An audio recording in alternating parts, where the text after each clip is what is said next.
На самом куполе написано сура Ихлас.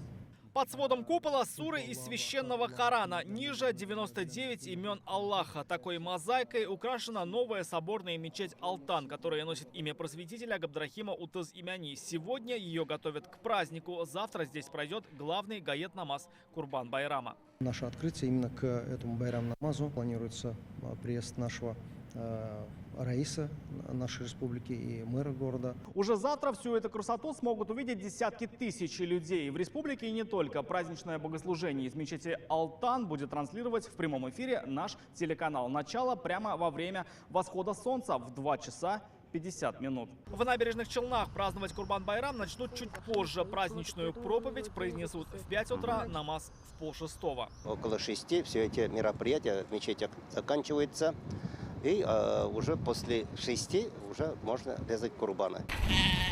Один из главных ритуалов Курбан-Байрама – жертвоприношение. В Казани совершить заклание жертвенных животных можно будет в 17 специально отведенных местах. Одним из них традиционно станет мечеть Аль-Марджани. Из-за эпидситуации в стране все жертвенные барашки татарстанские. Барашки привезли мы из Зеленодольского района. Они все проверенные. У каждого барана Зеленодольского района ветеринарная служба взяли кровь. В Нижнекамск к празднику привезли 200 баранов из Лаишевского района. Столько заявок заранее оставили горожане, поэтому хватит на всех. Людям будут говориться определенное время, промежуток с какого по какое время им приходить лучше, чтобы не стоять в очереди. Раздавать мясо жертвенных животных, как и в прошлые годы, будет и Республиканский благотворительный фонд «Закят». К празднику они составили список из 400 нуждающихся семей. В этом году мы планируем направить на социальные проекты свыше 4 тонн мяса жертвенного животного. Это больше, чем в прошлом году. Дольше обычного в день Курбан-Байрама будет работать и общественный транспорт Казани. Как сообщает мэрия, завтра автобусы начнут ходить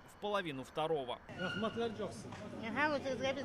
Пока мужчины готовятся к завтрашнему намазу, женщины покупают продукты к праздничному столу.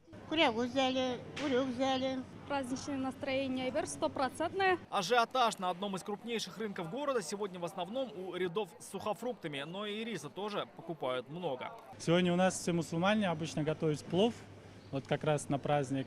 Праздник не только для взрослых, но и для детей. Завтра традиционно организуют в казанской мечети Гаиле. Здесь, на территории мечети, будет организован большой праздник. Примерно ожидаем количество около 1000 детей. А затем все соберутся с родными. В Татарстане Курбан-Байрам – это в первую очередь семейный праздник. Рамиль Шайдуллин, Данил Филатов, ТНВ, Казань.